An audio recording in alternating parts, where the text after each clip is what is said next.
Chapter 7. Clara. Clara couldn't believe her eyes.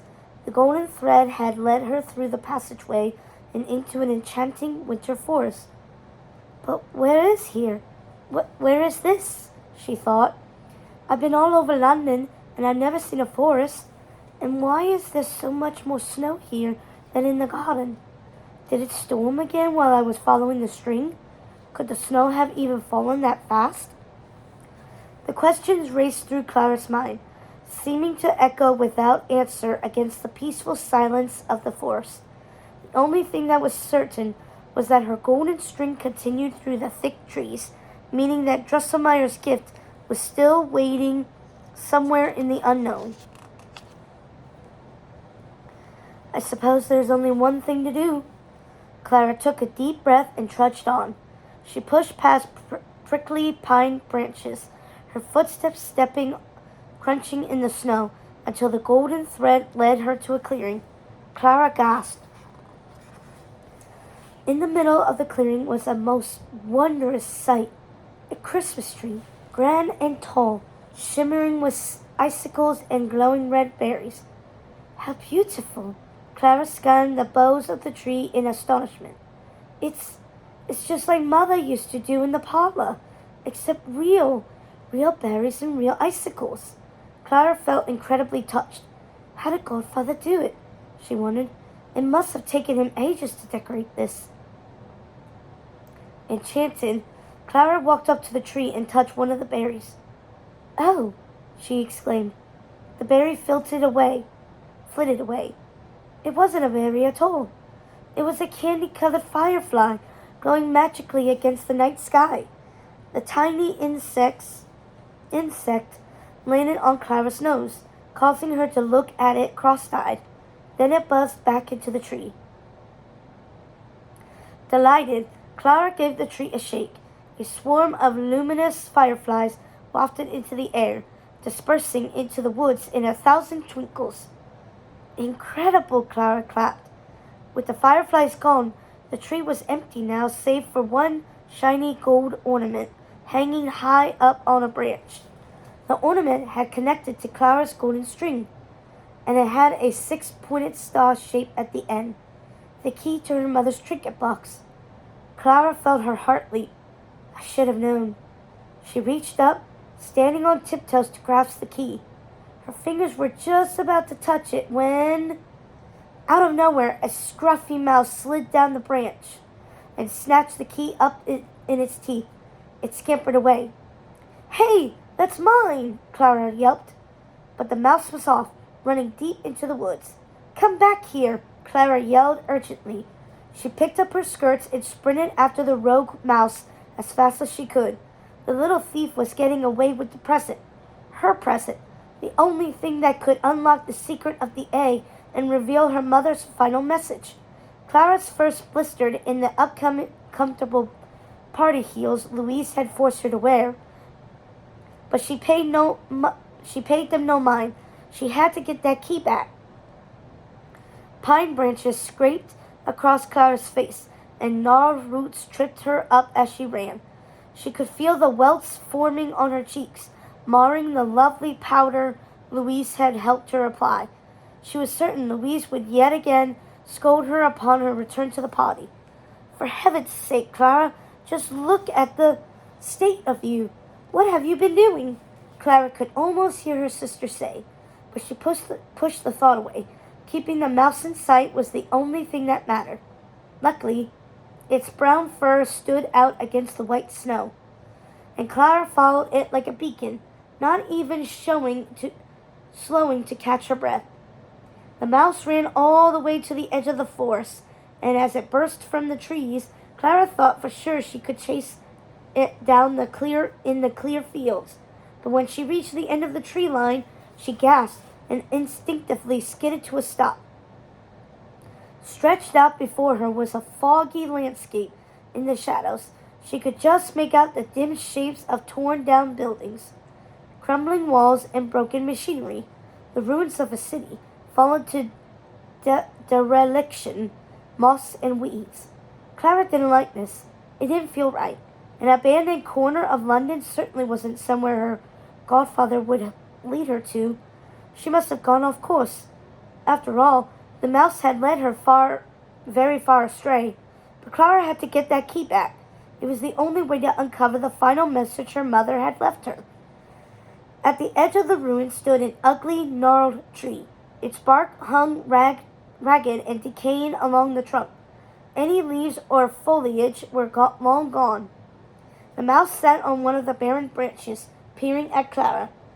One of its beady eyes was sealed shut with a scar. The golden key dangled from its teeth. "That key belongs to me," Clara declared.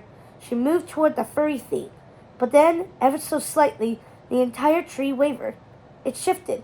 Clara froze as 1,000 eyes opened and stared at her. The tree was covered in mice. Clara recoiled in disgust. Mechanized mousetraps might have been one of her specialties, but she had never seen so many rodents in one place. Even still, she refused to leave. Nothing could make her retreat without that key. One of the mice advanced toward her, teeth nipping. Then another, and another. Clara held her ground, but a mouse jumped and landed on her shoulder. Clara yelped, smacking it off. "Shoo! Go away!" More mice leaped. Their claws snagged her dress. Several mice tangled in her hair. "Get off! Get off!" Clara screamed. She swatted and grabbed at the mice as they swarmed her, but they kept advancing, forcing her away from the forest and toward the ruins of the city.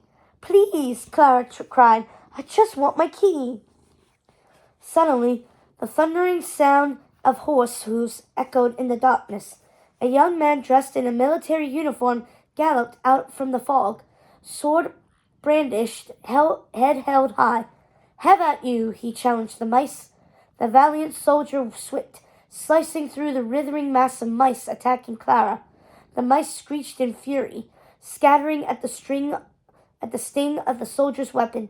Several moved to come at him again, but the soldier swung once more, sending all the mice reeling back into the night. Clara ran a hand through her hair, making sure there were no lingering rodents here. She turned to the soldier gratefully. "Captain Philip Hoffman," the soldier secured his sword and bowed to Clara. "Don't know what you're doing here, but hop on, we need to go." He extended a hand to help Clara climb on his steed. She hesitated. "Go?" she asked. "I can't. That mouse has my key." "Big admirer of bravery under normal circumstances," Philip replied. "But believe me, this is not the place to linger in a party dress." "You could talk," Clara huffed, eyeing his unusual uniform. She knew her godfather had many acquaintances from all over the world, but this soldier's outfit wasn't like any military uniform she had ever seen. It almost looked like the costume Fritz's Nutcracker doll had been wearing. "I didn't see the words costume party on the invitation," she said. Philip frowned. "What invitation?" "To the Christmas party, of course," Clara told him, "and I'm not leaving without my key." Just then, Clara and Philip heard the unmistakable high-pitched squeaks of 1,000 mice. They turned. In the fog, the rodents were regrouping, climbing on top of one another and lashing their tails together in a giant writhing mass. "What are they doing?" Clara asked in revulsion. The mice continued to swarm, clambering on one another's backs, their claws digging into each other's fur. The mouse with the scar that had stolen Clara's key climbed up into the very center. The entire mass heaved, forming the shape of one enormous mouse with vicious, swiping claws and gnashing teeth. "They're forming the Mouse King," Philip warned. "We need to get out of here, now." But it was too late.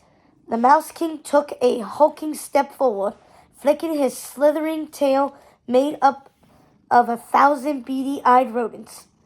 Philip's horse reared and bolted in terror. The brave soldier drew his sword, but it was too late. The Mouse King struck him, sending him sprawling back upon the snowbank, dazed and weaponless. The Mouse King howled. It loomed over him, ready to strike. Clara watched, frozen. What could she do? She had to save him. She looked around frantically for something, anything to use as a weapon, but the only things even remotely sharp were Philip's sword, out of reach, and her blasted pointy potty shoes. Her shoe! Without really thinking, Clara grabbed the shoe from her foot and hurled it at the center of the writhing Mouse King. Bullseye!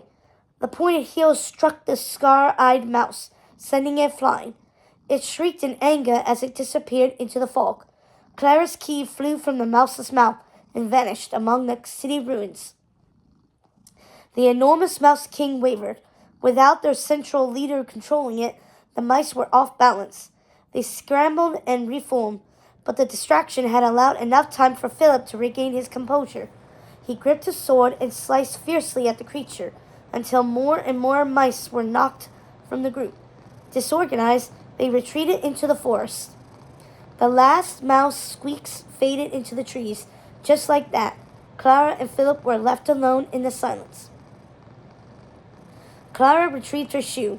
She looked at it with new eyes. They do have a use after all, she murmured. Philip dusted off his uniform, taking a moment to compose himself. Then he flashed Clara a wry half-grin. My first rescue of a damsel in distress, as it happens. Me, a damsel? Clara asked incredulously. Didn't I rescue you? Well, I suppose it was about 50-50. You're pretty good with a shoe. Now Clara smiled. She liked that Philip was direct. He wasn't at all like the rowdy boys she was used to seeing in town with their marbles and jacks and tricks. And he was certainly the youngest soldier she'd ever encountered. I'm Clara, she introduced herself, and I think my key went somewhere over here. She began to trek deeper into the crumbling city. Philip chased after her. No, wait, he exclaimed. This is not a place to stay and look for keys. They'll be back, and not just for them. And not just them. It's important, Clara insisted, scanning the shadows.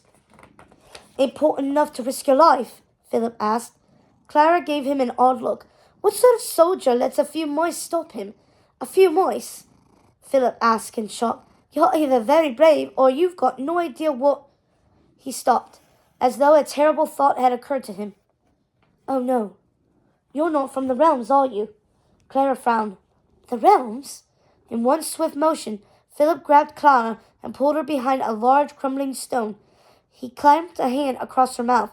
Clara gave a muffled cry in protest, but he held her fast. I spilled my cereal. It's okay. Can you clean it up? Yes, I will. Right now? I will. Go back to bed.